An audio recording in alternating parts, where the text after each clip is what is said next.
Welcome to Raaonline. I am Dr. Rajapriya, Professor of Anatomy. Today's class is Anatomy of Wrist Joint.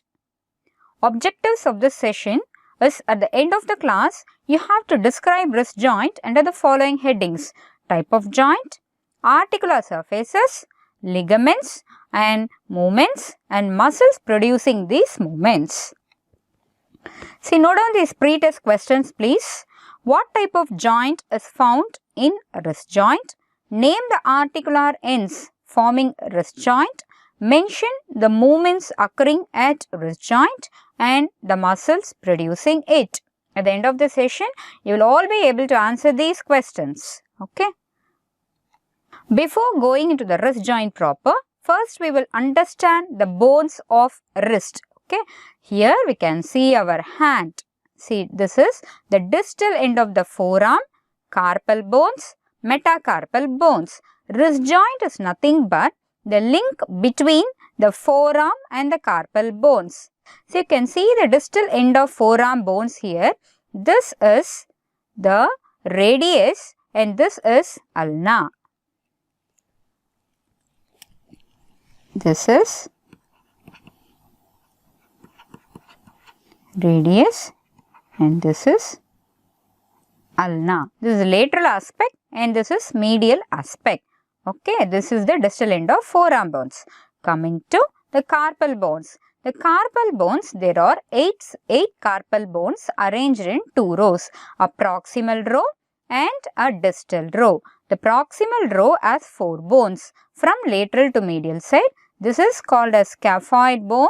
This is boat shaped. This bone is boat shaped. And this is called as lunate bone, which is moon shaped.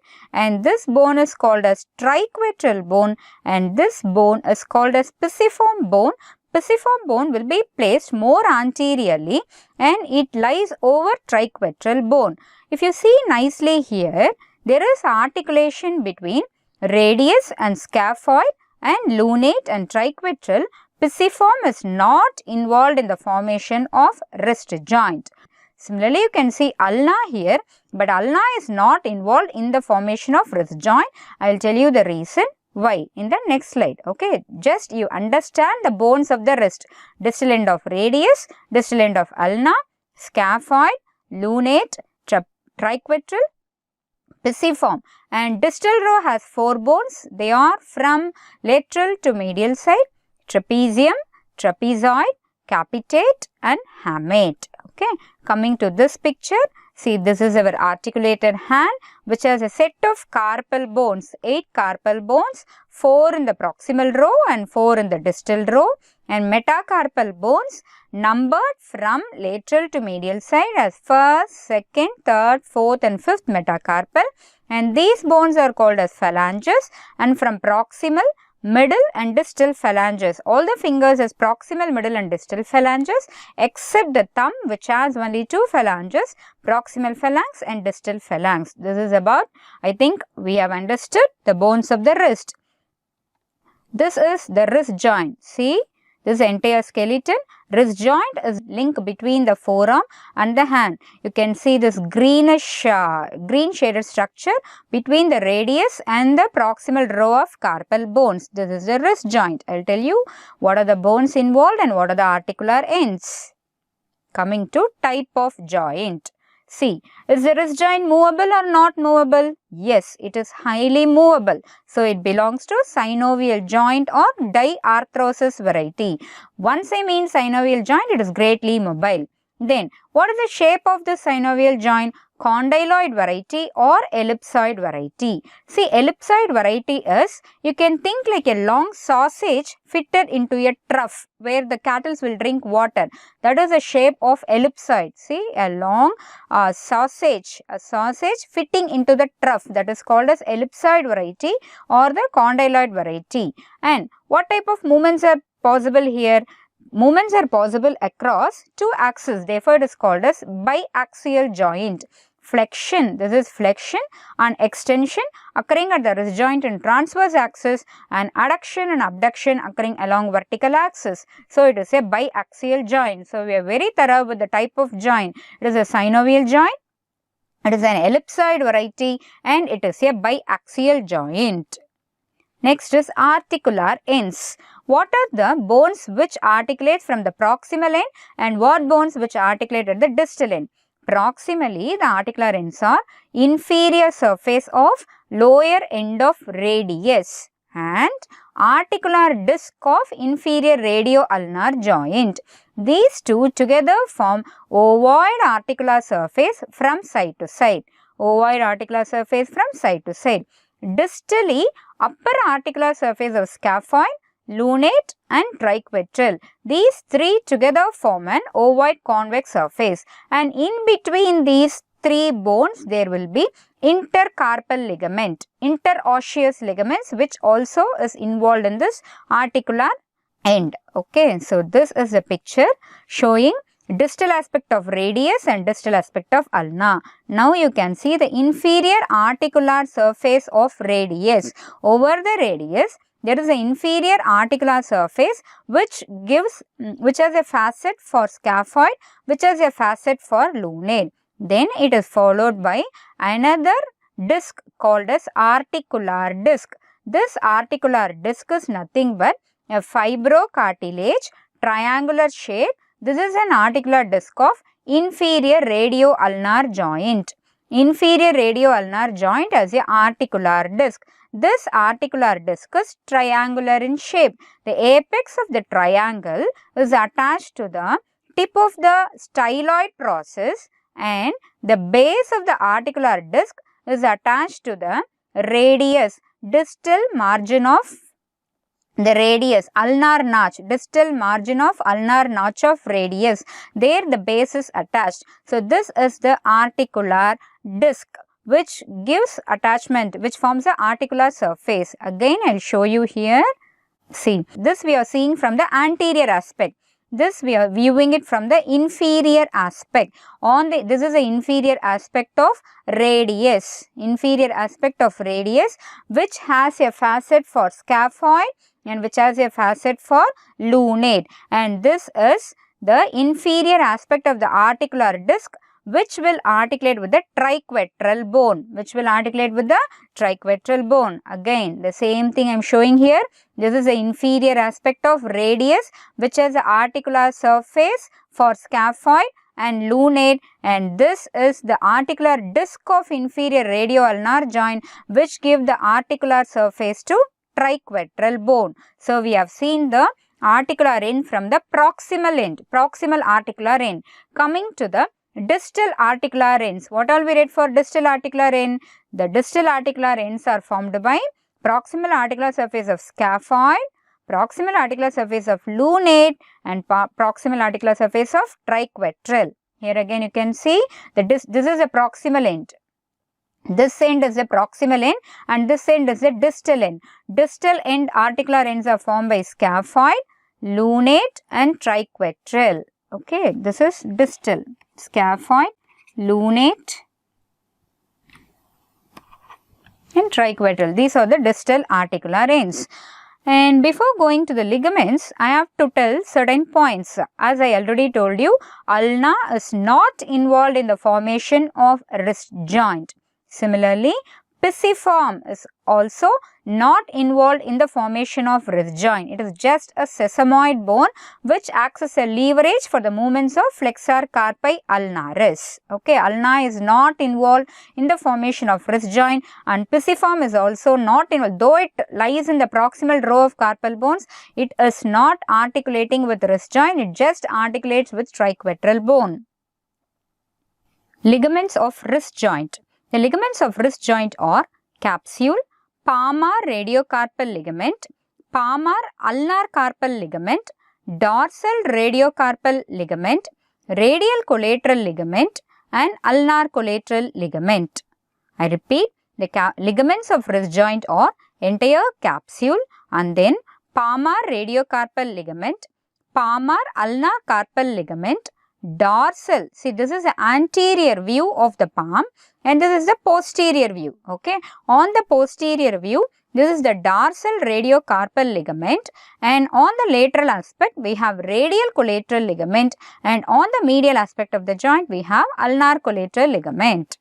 Now capsule, the outer surface, capsule, it has an outer surface and inner surface. Outer surface is nothing but it forms a fibrous covering for the joint and it is attached to the margins of articular ends, that is the margins of lower end of articular end of radius and to the margins of articular disc and to the margins of circumference of proximal articular surface of scaphoid, lunate and triquetral. The inner surface of the capsule is lined by synovial membrane.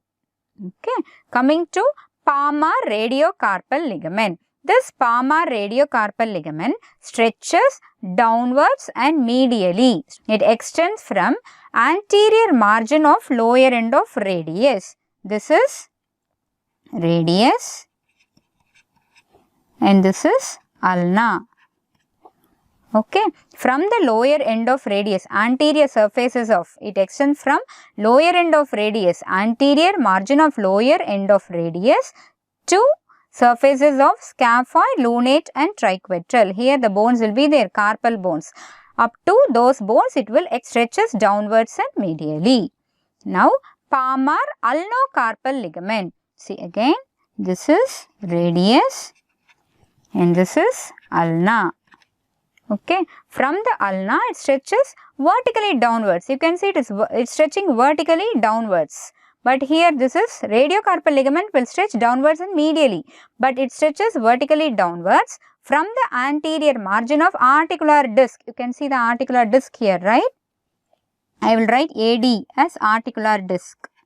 This is the articular disc from the anterior margin of articular disc and the base of styloid process. This is the styloid process of ulna. So, this palmar ulnocarpal ligament extends from anterior margin of articular disc and the base of the styloid process of ulna and it extends up to the anterior surface of lunate and triquetral. This is called as palmar ulnocarpal ligament. Now coming to dorsal radiocarpal ligament. This is the dorsal aspect of radius. Okay, you can see the Lister's tubercle there for us to confirm. See, this is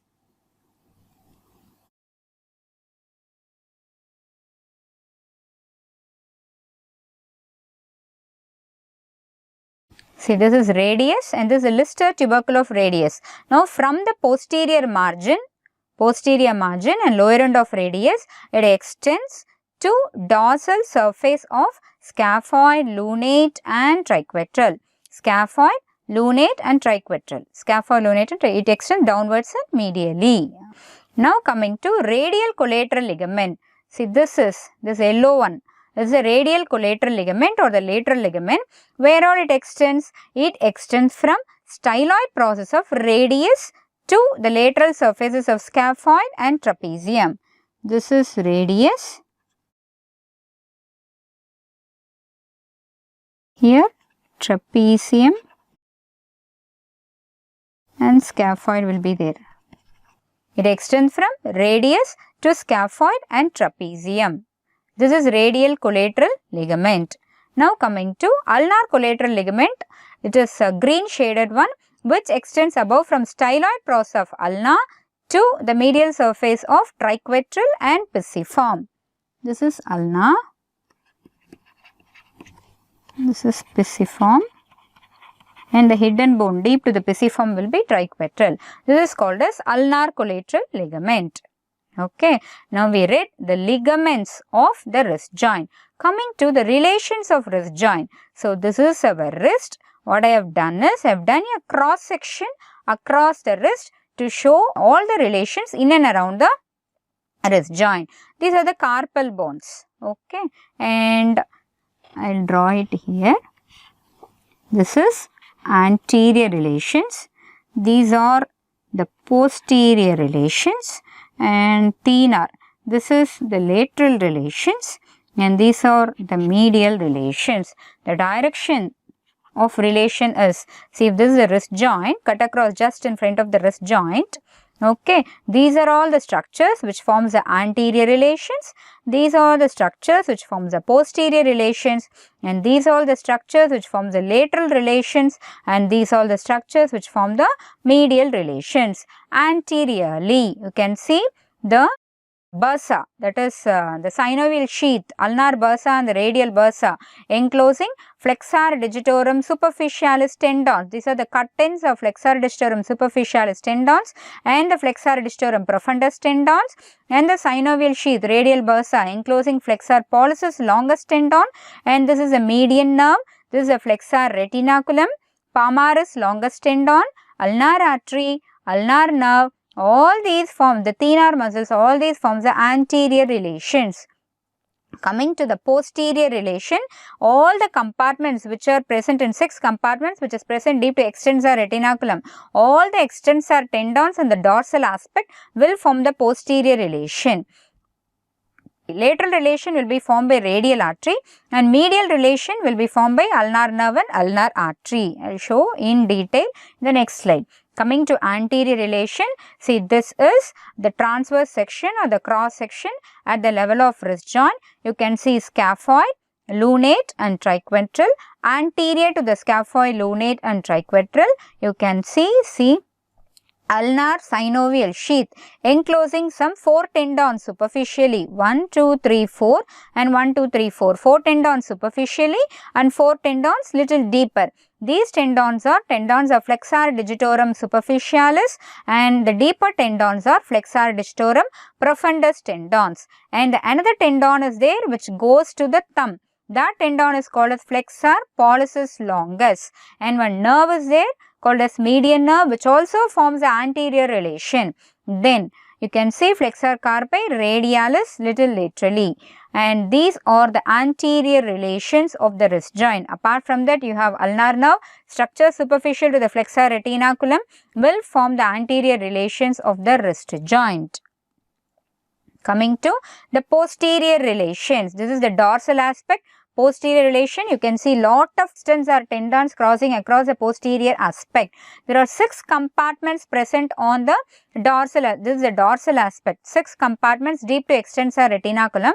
Structures, this is extensor retinaculum. Okay, structures under cover of extensor retinaculum extending from the 2nd compartment to the 6th compartment will form the posterior relation of the wrist joint. Okay, the compartment present in compartment 1, that is first compartment, will form the lateral relation of, see this is the extensor retinaculum, the lateral relation of the wrist joint, lateral most aspect, this aspect of the wrist joint, lateral aspect of the wrist joint is formed by the compartment 1. 2 tendons are there, you can see nicely. Abductor, this tendon is abductor pollicis longus and this tendon is extensor pollicis brevis and radial artery. These 3 together forms the lateral, that is compartment 1, and the radial artery forms the lateral relations of the wrist joint. Coming to the posterior relation. Now, the tendons present in compartment 2, that is extensor carpi radialis brevis and extensor carpi radialis longus will form the first relation, and the tendon present in compartment 3, that is extensor pollicis longus. Extensor pollicis longus and tendon present in compartment 4, that is extensor digitorum and extensor indicis. This is extensor digitorum and extensor indicis, and the tendons present in compartment 5.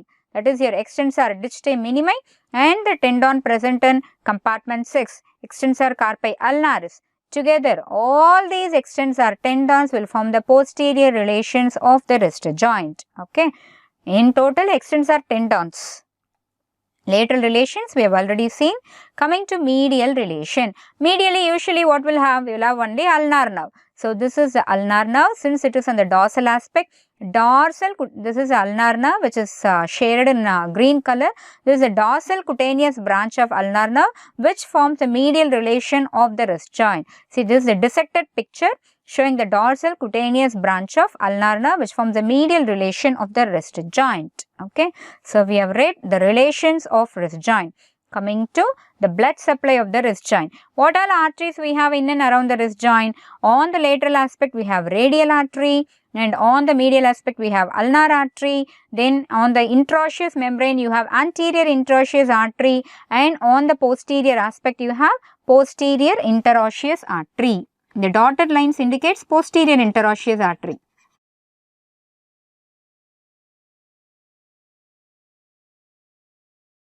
posterior interosseous artery. So, all these branches and its recurrent metacarpal arteries, all its recurrent branches will form, will supply the wrist joint. So, the blood supply of the wrist joint is radial artery, ulnar artery and branches from deep palmar arch. This is the deep palmar arch.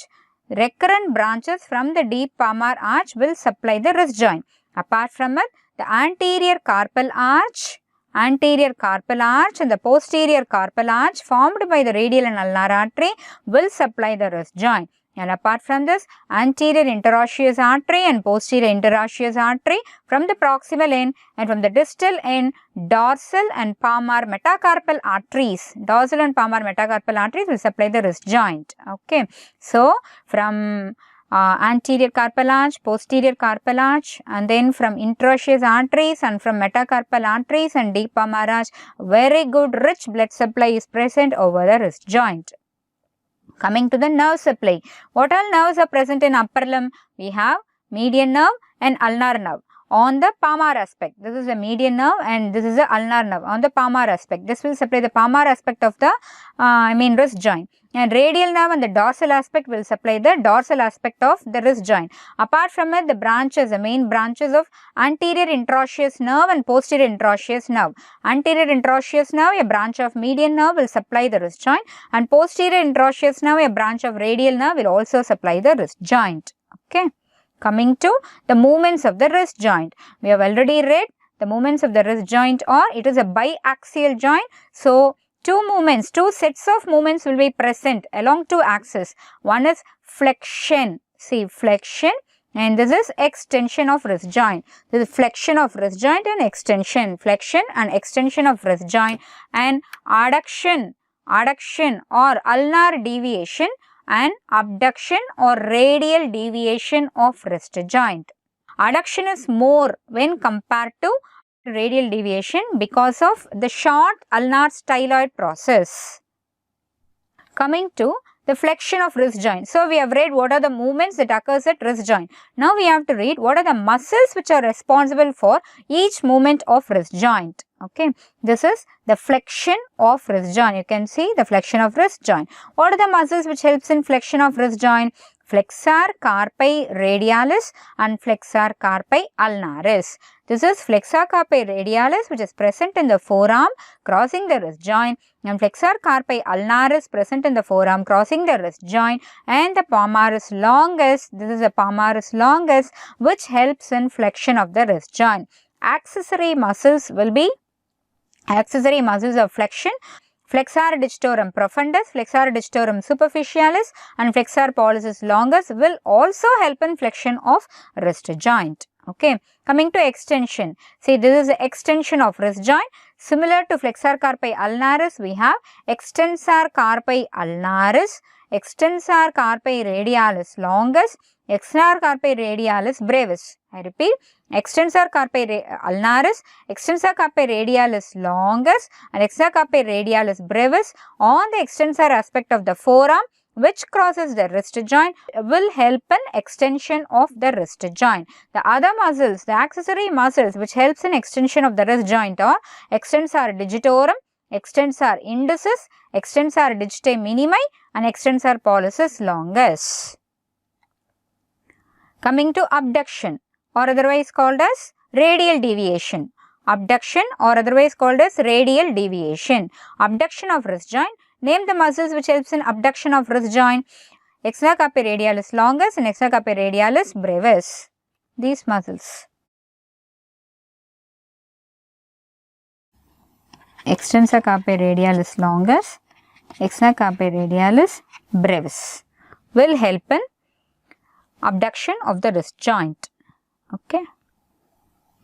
Accessory muscles which helps in abduction of wrist joint are abductor pollicis longus. Then adduction of wrist joint. Adduction of wrist joint, flexor carpi ulnaris and extensor carpi ulnaris. This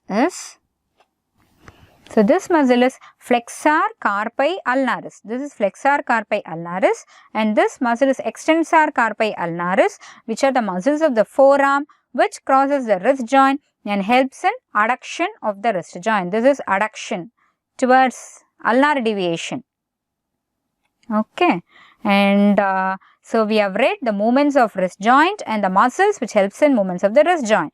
This is the X-ray of wrist joint. This they may ask you in exams, orals. Okay, this is the X-ray of wrist joint showing the distal aspect of radius. You can see the distal aspect of radius, distal aspect of ulna, and this is the styloid process of radius, ulna, and this is the styloid process of radius. These are the joint space. This is the joint space of the wrist joint.